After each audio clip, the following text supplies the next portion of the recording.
گل باوری سالت پہ لاکھوں سلام، اس بہار شریعت پہ لاکھوں سلام۔ محترم خواتین و حضرات، السلام علیکم ورحمۃ اللہ وبرکاتہ۔ پروگرام آپ کے مسائل اور ان کا حل میں ایک مرتبہ پھر سے آپ کا خیر مقدم ہے۔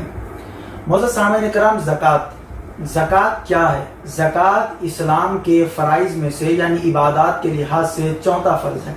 پہلے نماز، پھر روزہ، پھر حج، پھر زکوٰۃ۔ آج آپ اس مختصر سی ویڈیو کلپ میں جانیں گے کہ زکوٰۃ کی فضیلت کیا ہے اور زکوٰۃ نہ ادا کرنے والوں کا انجام کیا ہوتا ہے۔ امید کہ آپ اس ویڈیو کو مکمل دیکھیں گے اور آپ کے دوست احباب کے ساتھ بھی اس کو زیادہ سے زیادہ شیئر کریں گے، پھیلائیں گے۔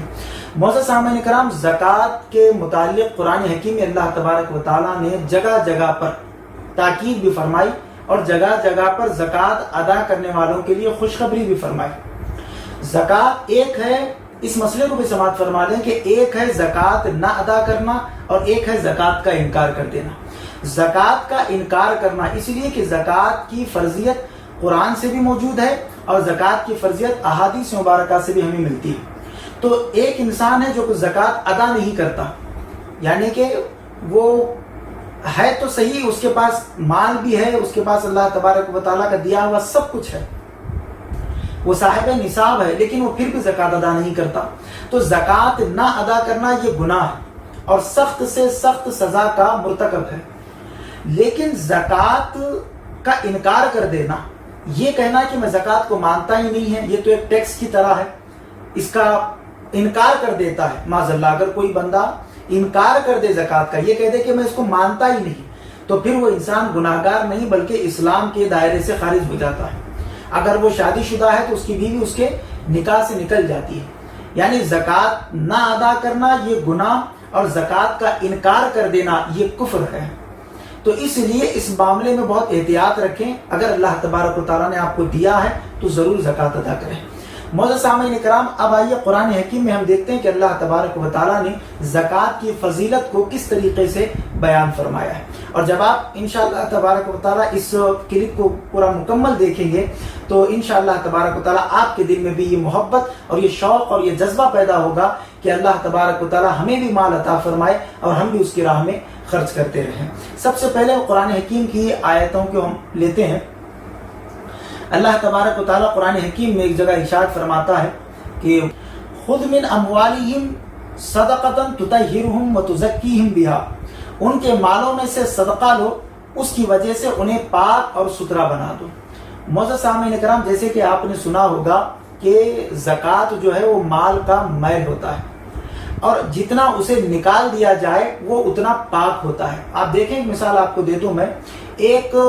جگہ پر پانی ٹھہرا ہوا ہے کئی دنوں سے، نہ اس میں سے کوئی نکال رہا ہے نہ اس میں سے کوئی استعمال کر رہا ہے، ایک ہی جگہ وہ پانی جو ہے نا ٹھہرا ہوا ہے۔ اب وہ پانی ایک جگہ ٹھہرنے کی وجہ سے اس کے اندر جراثیم پیدا ہوتے ہیں، اس کے اندر کیڑے پیدا ہو جاتے ہیں، وہ پانی خراب ہو جاتا ہے۔ اب اگر وہی پانی اگر روٹیٹ ہوتا رہے، اگر وہی پانی نکلتا رہے، استعمال ہوتا رہے، تو اس پانی کی جگہ پھر دوسرا پانی آ جاتا ہے۔ تو یہی مثال مال کی بھی ہے کہ ایک بندہ صرف مال کو جمع کیے ہوئے ہے، مال کو صرف جمع کر رہا ہے، وہ خرچ نہیں کر رہا اللہ کی بارگاہ میں یا اللہ کے راہ میں وہ خرچ نہیں کر رہا ہے، تو وہ مال بھی اسی طریقے سے خراب ہوتا ہے جیسے پانی خراب ہو جاتا ہے۔ اگر اس مال کو آپ پاک اور صاف ستھرا کرنا چاہتے ہیں تو اللہ تبارک و تعالیٰ نے جیسے قرآن حکیم میں فرمایا کہ ان کے مالوں میں سے صدقہ لو، اس کی وجہ سے انہیں پاک اور ستھرا بنا دو۔ یعنی کہ معلوم ہوا کہ آدمی جب زکوٰۃ نکالتا ہے تو اس کا مال پاک ہو جاتا ہے، صاف ستھرا ہو جاتا ہے۔ اگر وہ اس کو ویسے ہی بچاتا رہے تو پھر وہ مال اچھائی میں نہیں لگتا، یا تو پھر کسی برائی میں وہ چلا جاتا ہے، یا تو آدمی دواخانے میں خرچ کر دیتا ہے، یا تو کورٹ کچہری میں خرچ کر دیتا ہے، یا کسی اور وجہ سے وہ مال اس کا برباد ہو جاتا ہے۔ اگر آپ اپنے مال کی حفاظت چاہتے ہیں، اگر آپ اپنے مال کو خوب پاک صاف ستھرا رکھنا چاہتے ہیں تو اپنے مال کی زکوٰۃ ادا کرتے رہیں۔ ایک تیسری جگہ اللہ تبارک و تعالیٰ ارشاد فرماتا ہے وَمَا أَنفَقْتُم مِّن شَيْءٍ فَهُوَ يُخْلِفُهُ وَهُوَ خَيْرُ الرَّازِقِينَ، اور جو کچھ تم خرچ کرو گے اللہ تبارک و تعالیٰ اس کی جگہ اور دے گا اور وہی بہتر روزی دینے والا ہے۔ معزز سامعین کرام، جیسے کہ آپ ترجمے سے خود سمجھ چکے ہوں گے کہ اللہ تبارک و تعالیٰ اس آیت مبارکہ میں کیا فرما رہا ہے کہ جو کچھ تم خرچ کرو گے، یعنی جو لوگ یہ سمجھتے ہیں کہ اگر ہم زکوٰۃ دیں گے تو یہ صرف مائنس میں جا رہی ہے گاڑی، یہ پلس میں نہیں آ رہی ہے، تو اس بات کو یاد رکھیں، اگر آپ خرچ کرتے ہیں تو اللہ تبارک و تعالیٰ کا یہ وعدہ ہے، اللہ تبارک و تعالیٰ آپ سے فرما رہا ہے کہ تم جو خرچ کرتے ہو اس کی جگہ پھر میں دوسرا عطا فرماتا ہوں۔ یعنی کہ مال خرچ کرنے سے، زکوٰۃ ادا کرنے سے کم نہیں ہوتا، بلکہ اس میں اور برکت پیدا ہو جاتی ہے، اللہ تبارک و تعالیٰ اس میں اور مزید برکت عطا فرماتا ہے اور آپ کو اور عطا فرماتا ہے، تاکہ آپ اس کی بارگاہ میں، آپ اس کی راہ میں ایسے ہی خرچ کرتے رہیں، ایسے ہی جو ہے نا غربا اور فقراء کو دیتے رہیں۔ اور جو لوگ یہ سمجھتے ہیں کہ اگر ہم خرچ کریں گے، اگر ہم زکوٰۃ نکالیں گے، ہماری اگر حساب کریں گے تو لاکھوں روپے کی زکوٰۃ ہو جائے گی، ہزاروں روپے کی زکوٰۃ ہو جائے گی، تو بھائی اللہ تبارک و تعالیٰ نے آپ کو دیا بھی تو صحیح ہے، اللہ تبارک و تعالیٰ نے آپ کو کروڑوں روپے کا مالک بنایا ہے، تبھی تو زکوٰۃ بھی لاکھوں روپے کی نکل رہی ہے۔ اگر اللہ تبارک و تعالیٰ نے آپ کو اتنا دیا ہے تو آپ اتنا سوچ کیوں رہے اس کی راہ میں دینے کے لیے، کیونکہ وہ تو خود فرما رہا ہے، اس کا وعدہ ہے کہ وہی بہتر روزی دینے والا ہے، یعنی کہ تم خرچ کرتے رہو اس کی راہ میں، وہ تمہیں اور عطا فرماتا رہے گا۔ ایک جگہ اور اللہ تبارک و تعالیٰ قرآن حکیم میں ارشاد فرماتا ہے لَئِن شَكَرْتُمْ لَأَزِيدَنَّكُمْ وَلَئِن كَفَرْتُمْ إِنَّ عَذَابِي لَشَدِيدٌ، تم میرا شکر مانو میں تمہیں اور زیادہ دوں گا، اگر تم میری ناشکری کرو گے تو میرا عذاب دردناک ہے۔ معزز سامعین کرام، اللہ تبارک و تعالیٰ نے جب ہمیں دیا ہے تو ہمیں چاہیے کہ ہم اس کا جو ہے شکر ادا کرتے رہیں، اس کی نعمت کا شکر ادا کرتے رہیں اور اس سے یہی دعا کرتے رہیں کہ مولا تو ہمیں دیتا رہے، تاکہ ہم بھی تیری بارگاہ میں، ہم بھی تیری راہ میں جو ہے لٹاتے رہیں، غریبوں اور فقیروں کی جو ہے نا مدد کرتے رہیں۔ ایک آخری، یوں تو قرآن حکیم میں بہت جگہ پر اللہ تبارک و تعالیٰ نے ایسے زکوٰۃ کے متعلق ارشاد فرمایا ہے، لیکن میں اتنا وقت نہیں ہے کہ آپ کے سامنے اتنے ڈیٹیلز میں بیان کر سکوں۔ ایک آخری آیت مبارکہ جو قرآن حکیم میں اللہ تبارک و تعالیٰ نے زکوٰۃ کے متعلق فرمایا، وَالَّذِينَ يَكْنِزُونَ الذَّهَبَ وَالْفِضَّةَ وَلَا يُنْفِقُونَهَا فِي سَبِيلِ اللَّهِ فَبَشِّرْهُم بِعَذَابٍ أَلِيمٍ يَوْمَ يُحْمَىٰ عَلَيْهَا فِي نَارِ جَهَنَّمَ فَتُكْوَىٰ بِهَا جِبَاهُهُمْ وَجُنُوبُهُمْ وَظُهُورُهُمْ هَٰذَا مَا كَنَزْتُمْ لِأَنفُسِكُمْ فَذُوقُوا مَا كُنتُمْ تَكْنِزُونَ۔ جو لوگ سونا اور چاندی جمع کرتے ہیں اور اسے اللہ عز و جل کی راہ میں خرچ نہیں کرتے، انہیں دردناک عذاب کی خوشخبری سنا دو، جس دن آتش جہنم میں وہ تپتپا جائیں گے اور ان سے ان کی پیشانیاں اور کروٹیں اور پیٹھیں داغی جائیں گی۔ اللہ اکبر۔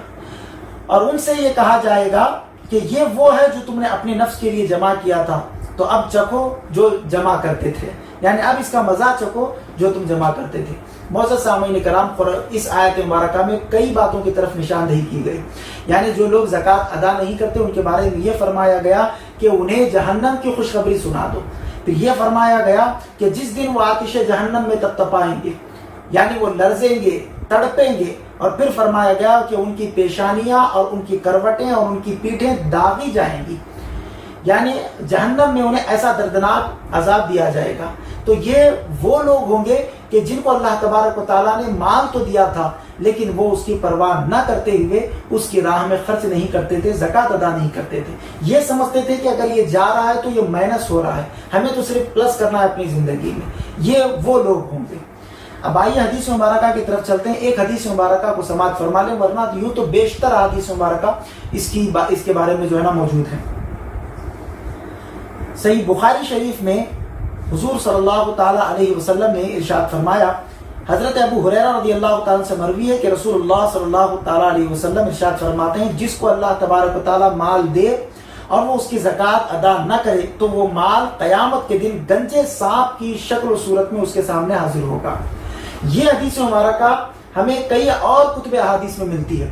کہ ایک سانپ جو ہے ایک آدمی کے پیچھے دوڑتا رہے گا، وہ آدمی، مفہوم حدیث آپ کو بتا رہا ہوں، وہ آدمی بھاگتا رہے گا اس سانپ سے پیچھا چھڑانے کے لیے، وہ سانپ کہتا رہے گا کہ بھائی تم مجھ سے بھاگ کیوں رہا ہے، میں تو وہی تیرا مال ہوں جس کو تو تجوری میں چھپا کر رکھتا تھا، میں تیرا وہی مال ہوں جس کو جو ہے تو لوگوں کی نظروں سے چھپا کر اپنے سینے سے لگا کر رکھتا تھا، میں تیرا وہی مال ہوں جو تو نے جن کے حقوق مارے تھے، جن کے تو نے حقوق ادا نہیں کیے، میں تیرا وہی مال ہوں جسے تو اپنے گلے سے اپنے سینے سے لگا کر رکھتا تھا۔